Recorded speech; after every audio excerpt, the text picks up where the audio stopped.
second? Second. Okay. All in favor? Aye. All opposed? Dan? Revenue.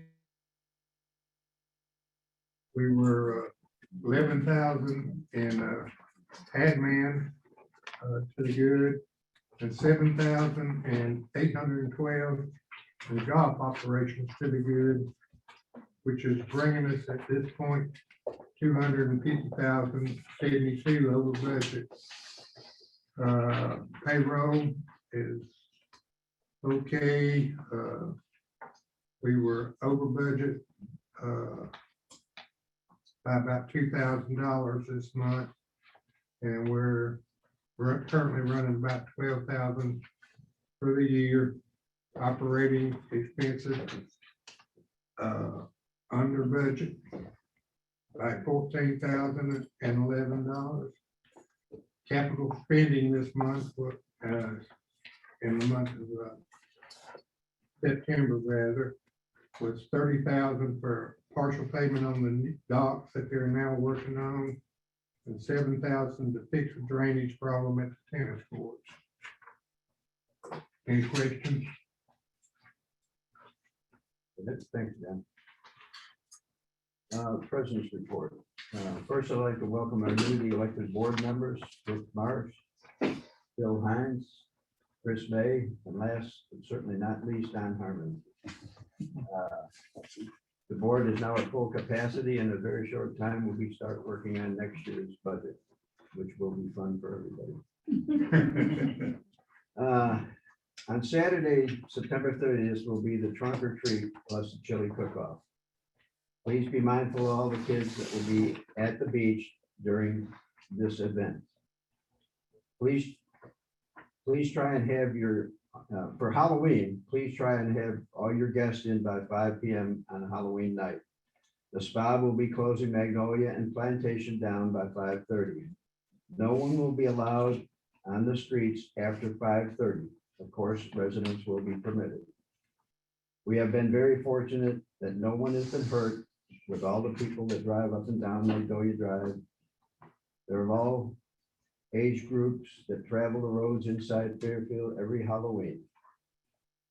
Be careful when driving your golf cart in the streets to avoid and watch out for little children and pets. Remember their costumes. With their costumes on, it's hard for them to see. Last, I'd like to commend Allison and their staff on a great job they did on the annual meeting. That's my report. Operations, Allison. Okay. It's finally starting to feel like fall. Time for the cooler weather, beautiful foliage, and fun fall events. We've already had a successful fall carnival and Trail of Terror, thanks to all of our staff and volunteers. And we still have the trunk or treat and chili cook-off coming up. Events like these take a lot of time, effort, and volunteers and staff to make them successful. And I want to thank each and every one that has worked hard to make them happen. A special thanks goes to our recreation coordinator, Brandy Fry, for putting in a lot of long hours to ensure that each event goes off without a hitch. Fall does bring a few challenges in the community when the leaves start falling. I want to take a moment to remind everyone to make sure that you keep an eye on your culverts that run under your driveways to ensure that they stay free of leaves and debris. Also be mindful when you're blowing leaves from your yard to make sure that you do not blow leaves into the ditches that could potentially block water flow. The leaves will not be the only thing changing this fall. We will begin a new landscape contract with Southern Landscapes and Designs on November 1st to handle our amenities and entrances. The main reason why we chose to bid this work out is to free up our road maintenance crews so that they will be able to complete other work and projects within the community. As many of you may know, we have had several vacant positions in our maintenance department and have struggled to fill them for some time. They spend several days a week cutting and weed eating these areas. So taking this off of them will allow more projects that will allow for them to cut the roadsides, do preventative maintenance, and take on a multitude of other projects that have fell to the wayside due to the staff shortage. The only plus side to this staff shortage is that the department has been very under budgeted in the payroll line items, which is allowing us to pay for this contract with little impact to the bottom line. I'm very excited about this new direction because Southern Landscapes and Designs will not just be cutting the grass, but they will be taking us to the next level. Maintenance did a good job keeping everything cut. However, they simply didn't have time to do real detail work or turf grass management. This contract includes the entrances, the POA office, the triangle at Terra and Monticello Drive, Vista Court, which is commonly known as the Point, and the marina, the recreation center, and the beach. Currently, our golf maintenance team is handling the country club, and they will continue the maintenance of this area to save on this contract. And they are, if you've noticed the changes at the country club, they're doing a very good job. So that's all I have. Yeah, okay. There's no old business, new business. I need a motion and a second to approve a 2-year contract with Southern Landscape and Design for the amount of $95,000 to handle the landscaping and maintenance of the association common areas. I'll make a motion. I'll second. All in favor? Aye. All opposed? Okay, lot sales. I need a motion and a second to approve the sale of 3248 Green Hill Drive. I'll make a motion. I'll second. All in favor? Aye. All opposed? Now I need a motion and a second to approve the sale of 2254 Sharondale Drive. I'll make a motion. Second. All in favor? Aye. All opposed? Do you have any committee reports? Colonel?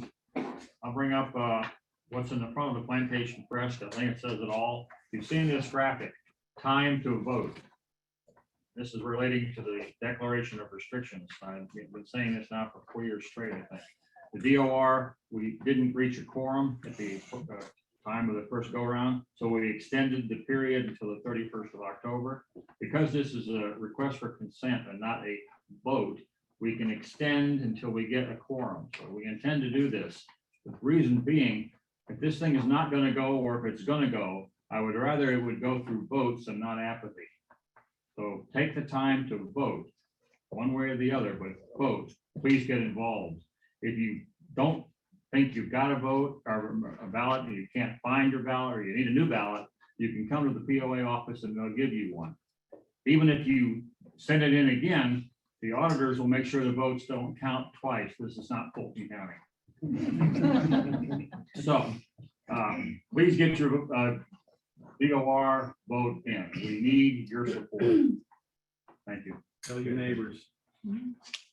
I want to say something about the recreation department. I also want to reiterate something that you talked about, Dennis. So vehicles for the unofficial loop for trick or treating on Magnolia. Vehicles can park over at the country club, and then SPA will be directing traffic over there across Monticello.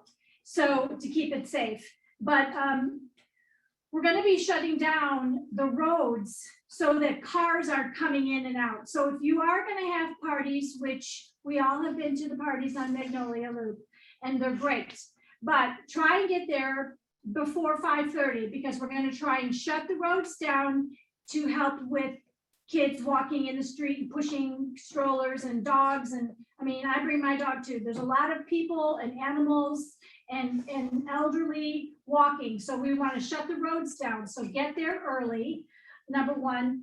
So it is an unofficial trick-or-treating loop. So they are in desperate need of candy. We all know there's about 1.2 million kids that come to Magnolia Drive. So feel free to get candy and donate it. They're taking donations at 1062 Magnolia Drive. And I also want to remind everybody there is a chili cook-off. Don't get me wrong, I want to win. So since I'll so far be the only one entering, unless people sign up. So please go ahead and sign up for the chili cook-off. It's going to be on October 30th during the trunk or treat here at the rec. Is it here? Yeah, here at the rec center. And we're gonna have a chili cook-off, and we're gonna need, I'm sorry. It's at the beach. I was It's like, at the beach, sorry. I'm taking notes. It's at the beach. It's at the beach. The trunk or treat is at the beach, as well as the chili cook-off on October 30th. So we did have over 300 kids at the Trail of Terrors. So if that's any indication how many kids are gonna be here, we're gonna have a lot for Halloween. So we just wanna keep everybody safe. That's it. Thank you for correcting me. Anybody else? Chad, I know you're gonna be closing down Magnolia at 5:30. What time will you be there to supervising incoming traffic? Until what time? Basically until they're done, until the kids are out of the roadways. With it being a school night, I ballpark probably 9:30, they'll be winding down. Thank you. What's the traffic plan for like the trunk or treat? With the They cars do that in the parking lot. It's, Well, yeah, it's I gonna know, but be you're the gonna have trunk a or lot treat. of driving. Yeah, so we're gonna be able to park along that road, which is why we were trying to figure out the best way to have it. So we're gonna be able to park along that beach road area. And then I do believe that they do parking up along the up What the do you call pipeline. pipeline too. Okay. Yeah, so, and then the chili cook-off will be actually in the beach pavilion, so the trunk or treat will be out there, out in the parking lot. What time? Okay, it starts at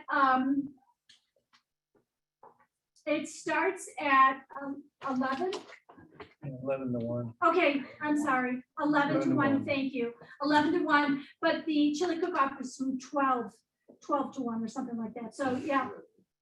So, we're gonna get some judges, we're gonna have a panel of judges, depending on how many people enter into the chili cook-off. If it's just gonna be me entering, then I think, just one or two. But we're gonna have judges judging the chili. And then we're also gonna have a people's choice. So there'll be 2 winners. And we have some great aprons that say chili cook-off winner on it. So they were a big hit the last time we did it. So anyway, it's a lot of fun, and everybody brings their best foot forward, that's for sure. Their best spoon forward. That's for sure. And that's it. That's all I have to say. Anybody else have anything?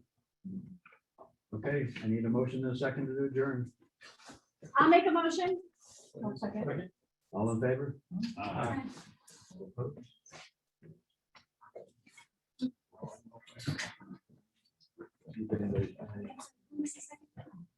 I didn't do it.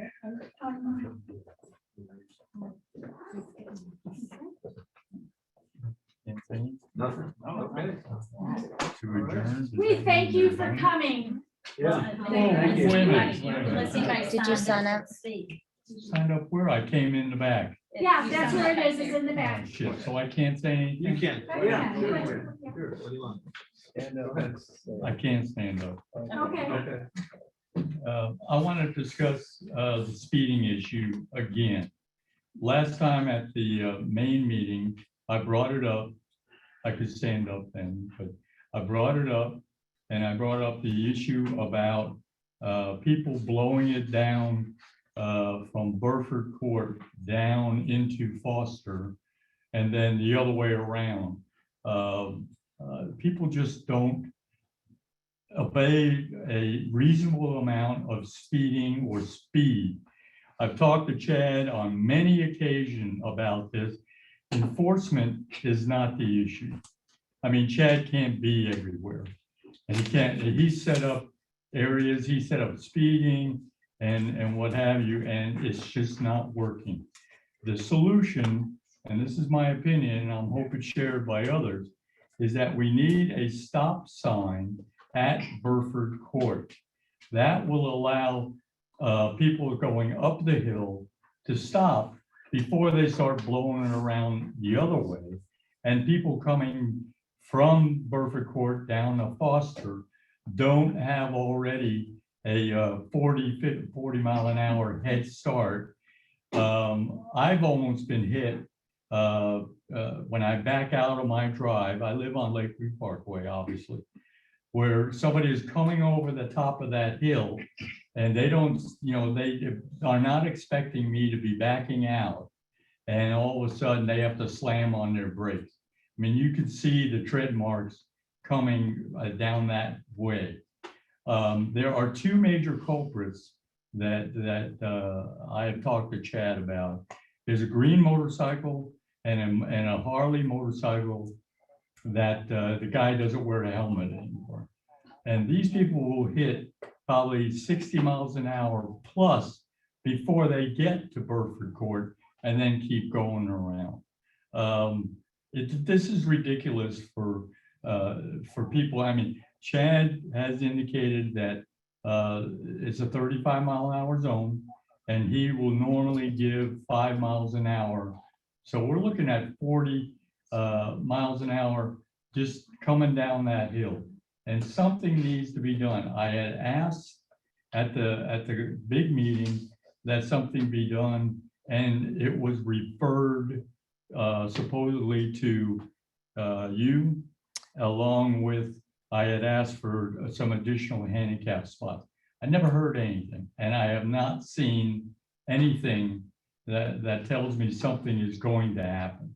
The previous president, not Mickey, but the previous president, Overland, had said that he was going to put speed bumps there. People hate speed bumps, and that's not the solution. The solution is the stop sign, and I really hope that you will consider it, reconsider it, whatever it is, but that is the only way that people are going to stop. They won't get a heads up coming down, and other than those motorcycles, hopefully people won't go blowing up that hill. Thank you. Mr. President. So I hope you Sure. consider. I'm on the roads committee, and what is your name? I'm sorry. Robert Lang, Lang. Okay. I will personally take this on. Thank you. There's no guarantee about stop signs or anything. I understand, but I just, Yeah. please, somebody consider it, help, whatever it is. I mean, I've beaten up Chad so much about this issue, and he can't do anything. I mean, SPA is not here to be the enforcers. We need something that will stop the speeding issue, and that's a physical type deterrent. Okay, a few things that we encounter in here, number one is that we become just a city now. We've got more and more people moving in here, building, which also brings people, their guests from outside who don't quite understand how things work in here. So then you have an issue with speeding, but not to mention our own residents. So Yeah, well, the main culprits also, besides the motorcycles, are contractors. Yeah. They don't care about anything. They just blow it up, get to work and get back. well, one of the obstacles that we run into, and I need to look into it and see how true it is, but one of the obstacles we run into is that you're not allowed to use stop signs to control traffic as far as speeding and things like that. So that's something that we'll have to look into as well. So why are there even stop signs No, around this place? you're misunderstanding. You can't, from what I understand, you can't use stop signs to control traffic speed. In other words, you have stop signs at intersections. Yeah, well, That's that's the right, Burford right. Court intersection. But if the design is to put a stop sign to stop traffic, that's what we had the problem with in section 3. We put a stop sign where there's no streets there, and people got upset. Well, I'm not asking for that. Burford I Court is a know, street. I'm not trying to argue with you. I understand. I'm just saying some of the obstacles that we. But it's that we run semantics into in the now. past. Yes. But to settle this real quick, let me look into it, and I will Okay. personally take it on and Thank you. see what can be done. Okay? Thank you. Okay, great, thanks, Chris. Anybody else have anything? I have a question. With the community growing like it is, shouldn't we consider lowering the speed limit? That's been addressed also. We've discussed it. And, there's a couple things we came up with too. There's several things that we came up with, and we can't even enforce it at 35, if we were to lower it, Well, at least So- he gives them 5 miles over, so they're doing 35, or if they're doing 40, then you can really be active, but otherwise, it may be something that we're gonna have to, we did talk about around Lakeview Parkway and Magnolia lowering the speed limits, so that's something we might have to seriously look into. Yeah, we've, in the past, we've talked about lowering it in the inner parts of the community, the roads there to 25, and then Lakeview Parkway keeping it around 30 or 35, something like that. That has been discussed in the past too. It's just, I know that Allison has looked into a study in the past on some of these, but that's something else as we grow, like I said, as we get more and more people in here, the It traffic needs to be becomes lower. even heavier. well, most neighborhoods have 25 miles an Yeah. hour. Mhm. Even if they're just small little neighborhoods. Yeah. Because of children, and, Yeah. I mean, you cannot see kids in this neighborhood walking on the street until you go over a hill and then they're there. And I think in the past, we raised the fine too. Yeah. We thought by raising the fine and, making it, Yeah. I mean, we have a lot of super speeders in here. Yeah. And we've collected, unfortunately, a lot of fines for super speeders, Now, we thought, if you lower it, we're gonna get more super speeders. yeah, I mean, if you look at it that way. Yeah. you get So the money we're- and protect him because, yeah. we So don't wanna have him. It's definitely something we'll have to give much more serious conversation about, is lowering it. It's gonna be unfavorable, but none of us are here to make friends, so. None of us are. Regarding stop signs, I know jurisdictionally, municipalities generally have what's called, Chris, you may be familiar, Barry, it's called a system of warrants. And there's 4 or 5 warrants, 4 or 5 things that warrant the location Right. of a stop sign. Yeah. And so it prohibits municipalities from indiscriminately putting them up just for, like you Right. say, to stop speeding. And that's what I couldn't remember what it's called, but thank you. Yeah, that's exactly what I was thinking about. And theoretically, state law, if it's not marked, it's 25 miles an hour. Yeah. If a In the road- county, right? Yeah, County. if a road is not marked with a speed limit, it's 25 miles an hour. I didn't know that. How do I know? I didn't know that. I mean, I don't know. Yeah. how would you know? Speed zone. In the subdivision. Oh, might be in In the subdivision. okay. I should have clarified that, in the subdivision. Oh, okay. It's a bit- I'm like, I'm in trouble. Anybody else? All right, well, Thank thank you you for coming for out. coming. Thank you. Find out where that flashing